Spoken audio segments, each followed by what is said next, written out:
भैया हमने एक वीडियो अपलोड करी ही इस पे चैनल पे, तो उसमें क्या चीज़ ही कि हमारे जो कुशलवीर सिंह जी है वो ये बोल रहे हैं कि इस टाइम जो है गन्ने के अंदर जो टॉप बोरर की दवाई लगाने का कोई फायदा नहीं है। एक तो इस बात पे प्रकाश डाला जाएगा कि स्पष्टीकरण करे तो हम गन्ने को बीच से चीरते हैं,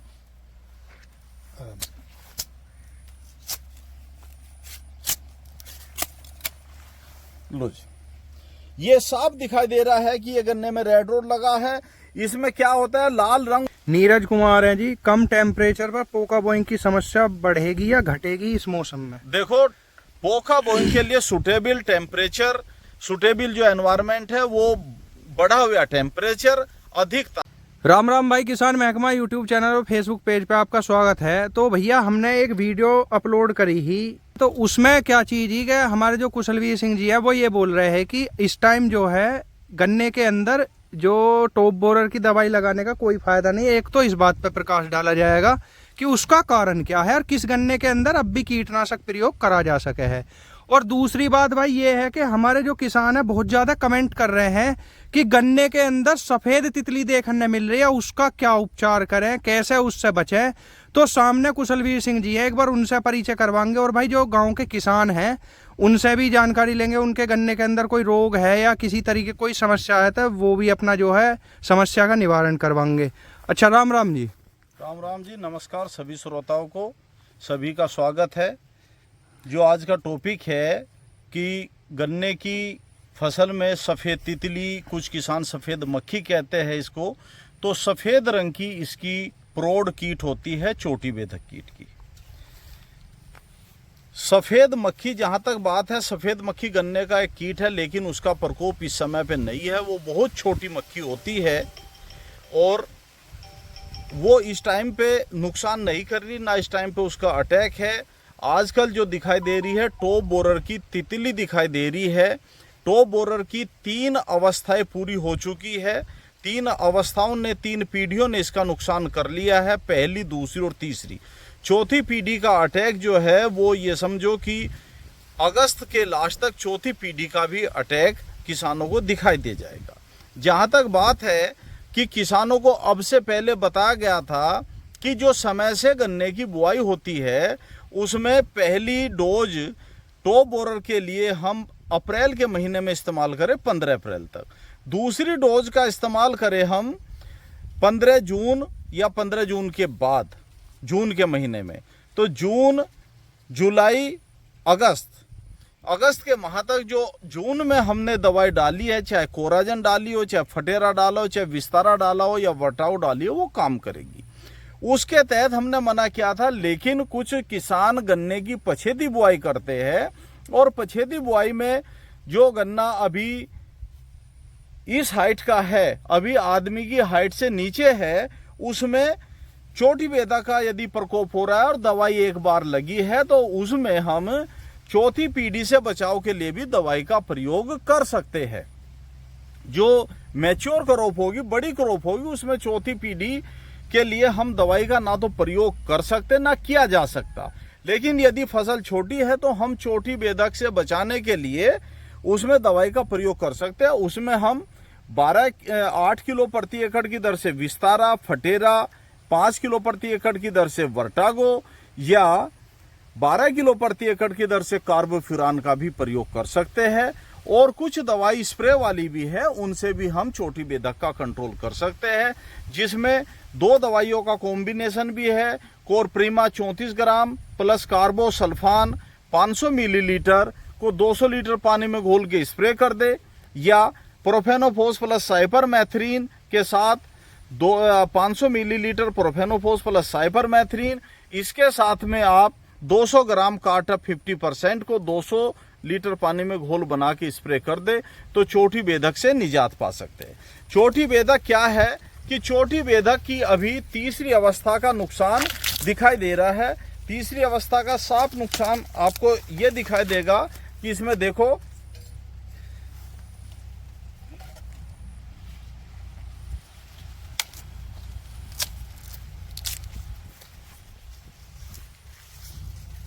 ये यहाँ पे इसकी सूंडी है, एक मिनट, ये अब निकल के तितली बन के उड़ के जा चुकी है। इसमें सूंडी होती है, ये इसका होल है, और ये देखो इससे निकल के अब जा चुकी है। तो वो अंडे देगी, अंडे के बाद में उससे फिर सूंडी निकलेगी और सूंडी से फिर तितली बनेगी। तो 5 पीढ़ियां, कभी कभी 6 पीढ़ियां भी अटैक करती है फसल पे। तो इसके लिए हमें बचाव करना जरूरी है जहां फसल छोटी है, क्योंकि इसका प्रकोप होने पे गन्ने की बढ़वार रुक जाती है। साथ ही साथ यदि हम स्प्रे से इसका कंट्रोल करते हैं तो यहाँ पे ये पायरिला कीट के अंडे भी दिखाई दे रहे हैं और पायरिला का एडल्ट भी दिखाई दे रहा है। तो ये भी खत्म हो जाएगा, क्योंकि अभी पायरिला का जो पैरासाइट है अभी बहुत कम दिखाई दे रहा है या कुछ खेतों में नहीं है। इसलिए यदि दवाई का प्रयोग करते हैं तो इसके पायरिला के भी खत्म होने के चांस है। कहीं कहीं पे खरीफ का टिड्डा भी दिखाई दे रहा है, तो स्प्रे करने से ये साथ में अन्य कीट भी खत्म हो जाएंगे। ये आपके पायरिला के अंडे हैं। अभी ये देखो साफ बिल्कुल अंडे दिखाई दे रहे हैं पायरिला के। तो इससे हमें फसल को बचाना है। साथ ही साथ ये जो आज की सबसे बड़ी समस्या है, ये आज की सबसे बड़ी समस्या है पोका बोइंग, जिसे टॉप रोट फंगल कहते हैं। इसका कंट्रोल करना बहुत जरूरी है। कंट्रोल करने के लिए चाहे ड्रोन से स्प्रे करे, चाहे ट्रैक्टर से करे, या बैटरी वाली मशीन से करे, या पेट्रोल वाली मशीन से करे, इसका स्प्रे करना बहुत जरूरी है। इसके लिए 700 से 800 ग्राम कॉपर ऑक्सीक्लोराइड को 200 लीटर पानी में घोल बना के प्रति एकड़ की दर से स्प्रे करे, या 250 ग्राम कोनिका को 200 लीटर पानी में घोल बना के प्रति एकड़ की दर से स्प्रे करे।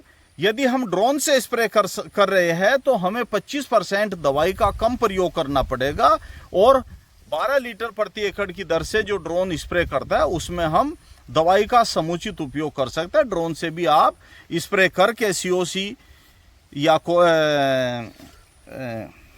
कॉपर ऑक्सीक्लोराइड या कोनिका का स्प्रे करके हम इसको पोका बोइंग को कंट्रोल कर सकते हैं। एक सबसे बड़ी समस्या जो है वो दिखाई दे रही है रेड रोट की। आज हम इकलेडी गांव में हैं और बहुत अच्छा गन्ने का गांव है। इसमें रेड रोट से ग्रसित प्लॉट दिखाई दे रहे हैं। रेड रोट की पहचान में पहली वीडियो में बता चुका हूं। गन्ने की पत्ती सूखने पे तो सब बता देंगे कि रेड रोट है। हरी गन्ने की पत्ती होने पे ये जो मध्य सिरा है, मिड रिब है, इसमें लाल रंग बनता है, फिर वो धब्बे बन जाते हैं, काले धब्बे बन जाते हैं और इसका रिफ्लेक्शन पीछे भी आ जाता है। इस तरह से ये साफ जाहिर है कि इसमें रेड रोट लगा हुआ है। यदि हम गन्ने को स्क्रैच करके देखते हैं तो स्क्रैच करने पे भी ये साफ दिखाई दे रहा है कि ये रेड रोट लगा हुआ है इस गन्ने में। और इसका और स्पष्टीकरण करें तो हम गन्ने को बीच से चीरते हैं,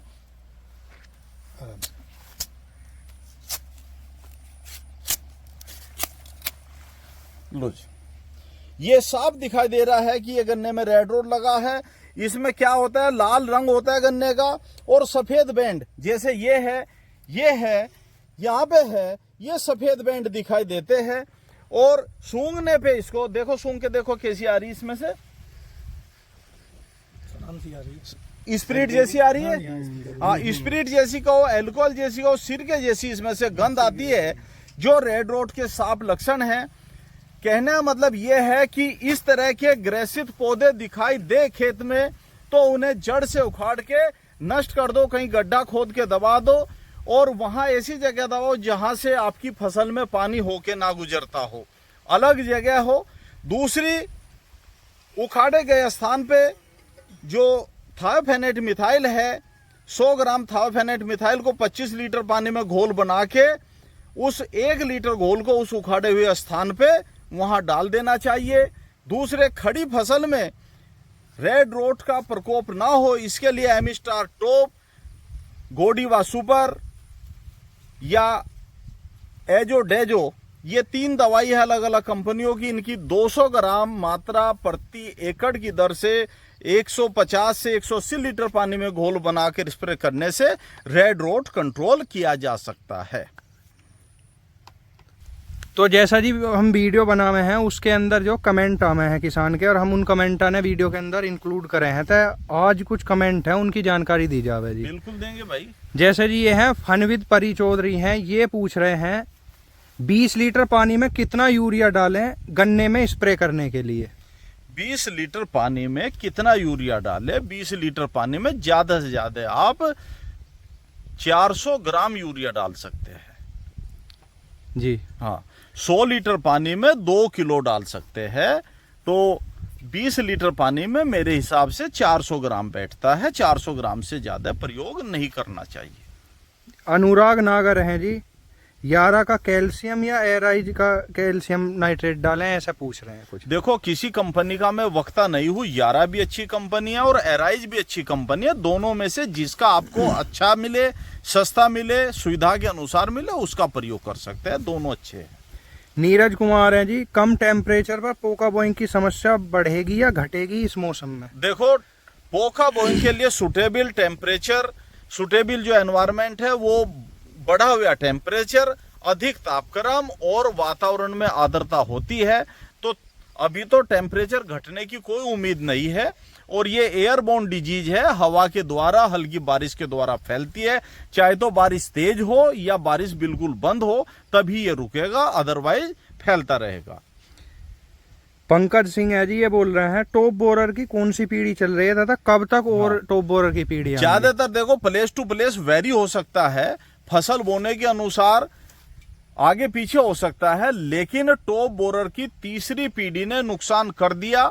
कहीं कहीं पे चौथी पीढ़ी के लिए एग मासिस अंडे दिखाई दे रहे हैं, जो लगभग मैं मानता हूं 10-15 दिन में चौथी पीढ़ी का भी अटैक फसल में हो जाएगा जी। विनीत कुमार गिल हैं, 0238 में टॉप बोरर अभी लगा है, डॉक्टर साहब दवाई को मना कर रहे हैं, क्या करें? टॉप बोरर तो देखो कंटिन्यूअस मार्च के महीने से लेकर लगा आ रहा है, और मैं पहली वीडियो से बताता हूं 5 से 6 पीढ़ियां नुकसान करती है। टॉप बोरर का मुख्य नुकसान है फसल की बढ़वार रोक देना। मैंने जुलाई के महीने में इसलिए फसल को मना किया था, जो फसल बड़ी हो चुकी उसमें ना लगाए, और फसल बड़ी होना। लेकिन यहाँ पे क्या है, पश्चिमी उत्तर प्रदेश में गेहूं के बाद गन्ने की बुआई होती है, उनमें फसल की बढ़वार पूरी नहीं हुई है। यदि टॉप बोरर लगेगा तो उनकी बढ़वार रुक जाएगी। ऐसी फसलों में जो पछेते या छोटे गन्ने हैं, उसमें आप टॉप बोरर की दवाई का प्रयोग कर सकते हैं। ये मोहदीनम है कोई जी, ये बोल रहे हैं प्रोफेनोफॉस, थाइफोनेट, मिथाइल, कैल्शियम का स्प्रे एक साथ कर सकते हैं क्या? बिल्कुल कर सकते हैं। कैल्शियम नाइट्रेट होगा या कैल्शियम होगा, थायोफेनेट मिथाइल फंजीसाइड हो गया, और आपका प्रोफेनोफॉस, तीनों का मिला के कर सकते हैं। सोहन वर्मा है जी, गन्ने के पौधे में अगस्त माह में कैल्शियम के साथ वर्टागो लगा सकते हैं या नहीं? जैसे देखो, दोनों दवाइयों को नहीं मिलाना चाहिए। वर्टागो के साथ में यूरिया को भी मिलाने की सलाह नहीं देता। वर्टागो आप रेत में मिला के प्रयोग करें, कैल्शियम नाइट्रेट को भले ही आप यूरिया में भी मिला ले जी। हारून खान है, ये बोल रहे हैं कैल्शियम के साथ COC मिला सकते हैं? नहीं मिलाना चाहिए। बिल्कुल। मानित देव बोल रहे हैं जी, इस समय टॉप बोरर के लिए दवाई यूज कर सकते हैं या नहीं? कर लेनी चाहिए। यदि आपकी फसल छोटी है तो कर लेनी चाहिए, और आपको अब से पहले दवाई प्रयोग किए हुए 2 महीने से ज्यादा का टाइम हो चुका है, तब करनी चाहिए। यदि आपने 2 महीने के अंदर दवाई प्रयोग की है, तब मैं सलाह नहीं देता करने की। अवधेश चौधरी हैं जी, ये बोल रहे हैं टॉप बोरर की चौथी पीढ़ी को रोकने के लिए कौन सी दवाई लगाए, वह कौन सा माइक्रो न्यूट्रिएंट लगा सकते हैं गन्ने के अंदर? देखो, माइक्रो न्यूट्रिएंट तो जो आपको अच्छा मिले वो लगा लेना चाहिए। बहुत कंपनी कोई जाइम बना रही है, कोई कुछ बना रही है, लेकिन कुछ लोगों ने टी-स्टेंस का माइक्रो फूड लगाया 10 किलो प्रति एकड़ का, जो किसानों को सस्ता भी पड़ा और रिजल्ट भी बहुत अच्छे दिए हैं। तो माइक्रो न्यूट्रिएंट में तो माइक्रो फूड लगा ले, और टॉप बोरर की दवाई में फटेरा लगा ले 8 किलो प्रति एकड़ का, और साथ में यदि स्प्रे कर दे 500 ml profenofos plus cypermethrin plus 200 ग्राम काटा 50%, 200 लीटर पानी में घोल बना के स्प्रे कर दे, तो बहुत अच्छे रिजल्ट मिल सकते हैं। ये किसान है जी कोई, इन्होंने लिखा कमेंट में, गन्ने में यूरिया अब नहीं लगा सकते तो कब प्रयोग करें? मतलब इसका कारण बताओ। कारण ये है कि गन्ने में जमाव की एक अवस्था होती है, एक ब्यात की अवस्था होती है, एक बढ़वार की अवस्था होती है और एक मैच्योरिटी की अवस्था होती है।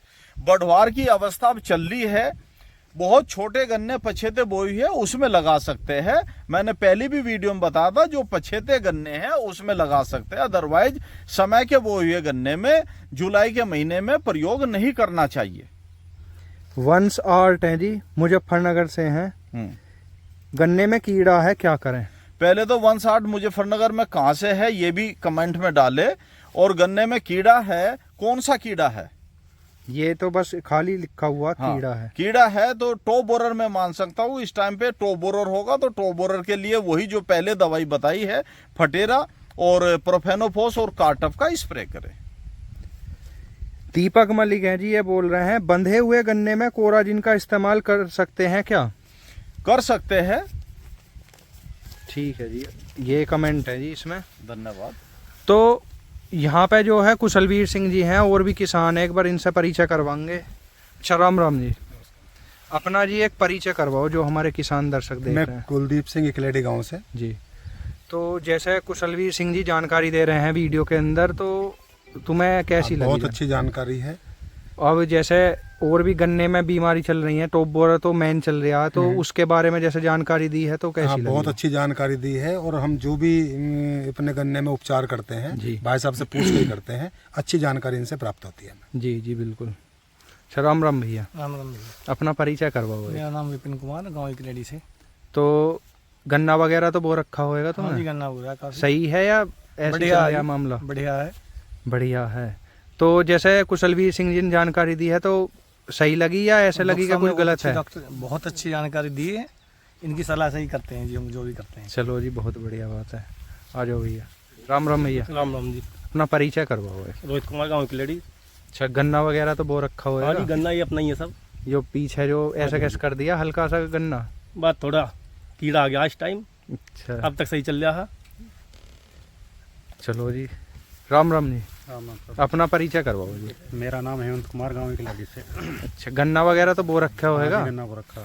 और कैसा है गन्ना? गन्ना ठीक है जी। जैसे जानकारी दी है कुशलवीर सिंह जी ने, और भी हम मतलब लगभग मान के चलो अप्रैल मई से ही जो किसानों की जानकारी दे रहे हैं, जो भाई किसान हमारे से जुड़े हुए हैं उन्होंने मतलब उनके मतलब की है जानकारी या नहीं? हाँ, मतलब ये। अच्छा अच्छा, राम राम जी। राम राम जी। परिचय करवाओ जी अपना। मेरा नाम प्रवीण कुमार, गाँव इकलेडी से बोल रहे हैं। अच्छा जी, गन्ना वगैरह तो होगा तुम पे भी? हाँ जी, गन्ना है 18 है। 18 कैसा है? ठीक खड़ा है 18 तो जैसे कुशलवीर सिंह जी जानकारी दे रहे हैं तो सही लगी तुम्हें? जानकारी बढ़िया दी है इन्होंने, ठीक। इनके उससे सलाह से काम करते हैं, दवाई लेते हैं, तो गन्ना तो ठीक होएगा फिर? गन्ना ठीक। चलो जी, बहुत बढ़िया बात है। तो भैया आज की जो वीडियो शूट ही है जो है गांव इकलेडी के अंदर ही, और जो हमारे किसान है भाई वो गांव के प्रधान भी हैं, तो उनके खेत पे ही आए हम सीधा जो है। तो उनके खेत में एक थोड़ी सी समस्या दिखाई दी, वो कुशलवीर सिंह जी ने उसका निवारण भी बताया है।